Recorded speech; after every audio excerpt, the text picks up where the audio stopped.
गांव नाहरपुर के अंदर 8 मई 2022 को डीडीए और दिल्ली पुलिस ने मिलकर असंवैधानिक तरीके से डॉक्टर BR अम्बेडकर जी की मूर्ति को डीडीए पार्क नाहरपुर गांव से हटा दिया था, जो रोहिणी में है, जो रोहिणी के अंदर है।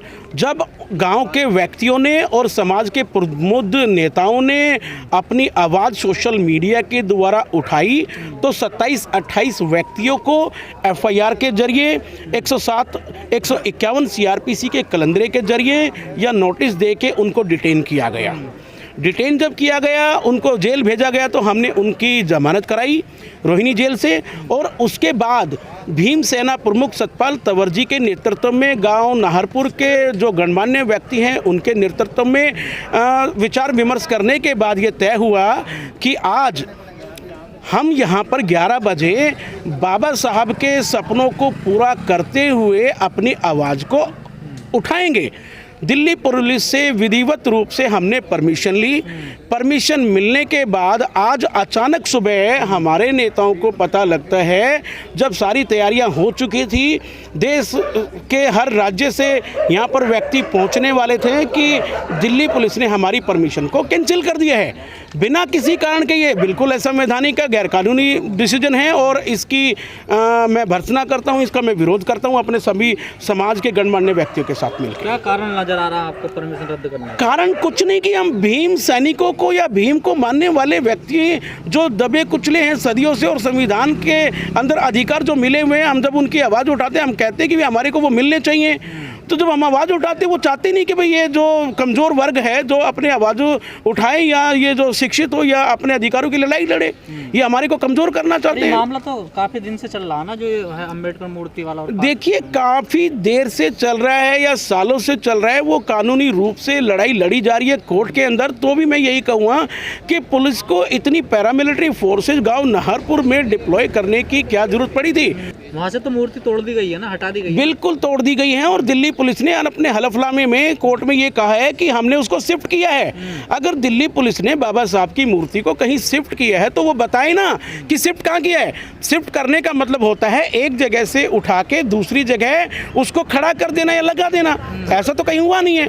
दिल्ली पुलिस बता दे, दिल्ली सरकार बता दे कि कहाँ शिफ्ट की है। कहा जा रहा कोई बीजेपी का नेता भी इन्वॉल्व है उसमें। मैं इस पे कोई कमेंट नहीं करूंगा। जो भी आदमी है इस असंवैधानिक कार्य में, चाहे वो बीजेपी का है या कांग्रेस का या आम आदमी पार्टी का, उसको सजा मिलनी चाहिए, उसके खिलाफ रिपोर्ट लिखी जानी चाहिए। कहा जा रहा करोड़ों की जमीन है भाई, करोड़ों जमीन पे नजर है लोगों की। देखिए, जमीन पे नजर है भूमाफियाओं की, नेताओं की या सरकार की, तो नज़र है तो है ना, लेकिन संवैधानिक तरीके से तो हटाएंगे ना आप। एक डीडीए पार्क जो 50-55 साल से बना हुआ है, जब से रोहिणी बनी है, वहाँ पर खुद डीडीए अपने हलफनामे में दिल्ली हाई कोर्ट में ये कह चुकी है कि वो पहले डीडीए पार्क था।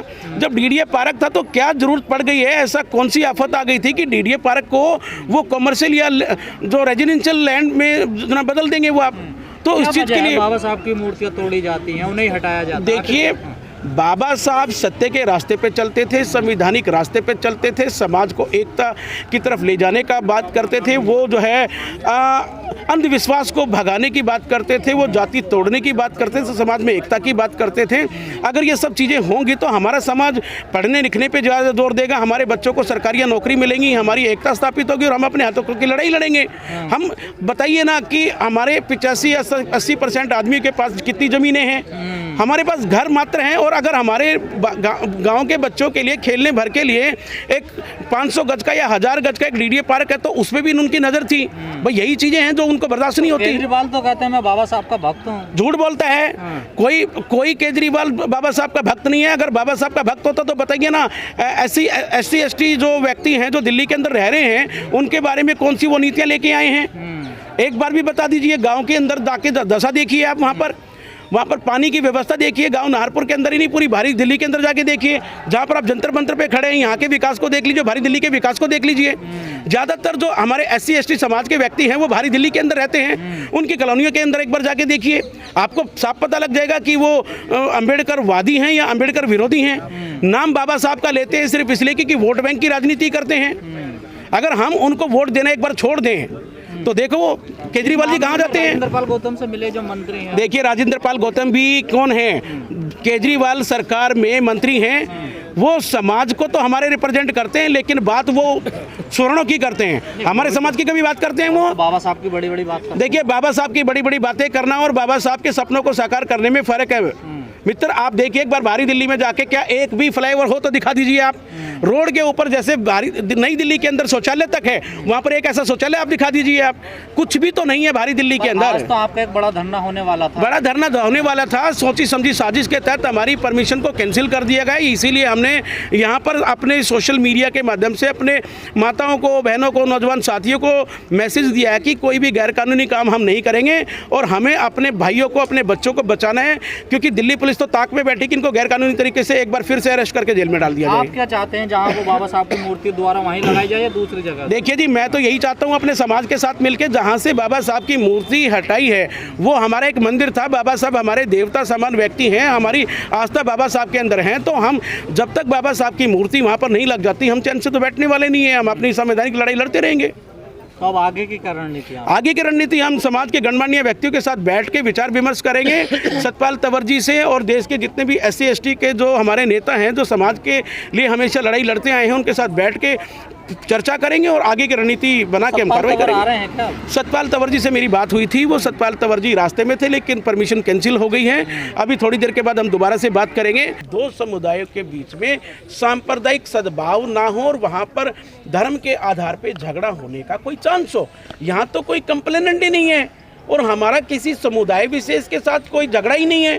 तो यहाँ पर 153 A B C या सिर्फ इस एप्रीहेंशन से कि यहाँ पर धार्मिक उन्माद हो सकता है, यहाँ पर अप्रिय घटना हो सकती है, ये बिल्कुल निराधार है। और जो दिल्ली पुलिस की जो कंपनियों को वहाँ पर तैनात किया गया है, वो दिल्ली सरकार और दिल्ली पुलिस की साजिश है, जिसके तहत वो चाहते हैं कि डॉक्टर B.R. अम्बेडकर साहब को मानने वाला समाज, चाहे वो देश विदेश में कहीं भी रहता हो, वो आज जो दिल्ली पुलिस ने जो परमिशन दी थी उसके तहत वो एक छत्र यहाँ पर इकट्ठा ना हो, अपनी बात ना रख पाए, अपनी ताकत ना दिखा पाए। यही एक उनका कारण है। और उन्होंने हमारे समाज के व्यक्तियों को, हमारे गाड़ियों को, हमारी बसों को जो रोकने का काम किया है, वो सोची समझी साजिश के तहत किया गया है, बिना किसी कानून के किया गया है। यही मैं कहना चाहता हूँ कि ये दिल्ली पुलिस का एक्ट, दिल्ली सरकार की ये जो नीतियां हैं वो बिल्कुल गलत हैं और इनका पुरजोर तरीके से जो विरोध है वो होना चाहिए। आज भलाए हमारी एक परमिशन कैंसिल कर दी गई है, लेकिन हम कल दिल्ली हाई कोर्ट में रिट पिटीशन भी फाइल करेंगे, सिविल सूट भी फाइल करेंगे और दिल्ली पुलिस से दोबारा परमिशन मांगेंगे। और परमिशन मांगने के बाद देखते हैं कितनी बार हम मांगते जाएंगे, तुम कैंसिल करते जाओ, हम ताकत दिखाते जाएंगे, तुम ताकत को कमजोर करते दिखाओ। देखते हैं भाई दिल्ली पुलिस में दम है या हमारे समाज में दम है, या दिल्ली सरकार में दम है या हमारे अंदर दम है। क्योंकि मुझे ऐसा लगता है कि समाज के आगे ना जो सरकार ठहरती है और ना कोई पुलिस ठहरती है। हम संविधान के अंदर जो ना काम करने वाले व्यक्ति, हमें किसी चीज़ का डर ही नहीं है। हम लोग चौड़े में खड़े हैं, हमें गिरफ्तार कर लो ना भाई। अपनी बात को जनता तक पहुंचाना कोई गुनाह तो नहीं है। जब तक गुनाह नहीं है, जब तक हम दूसरे को हानि नहीं पहुंचा रहे।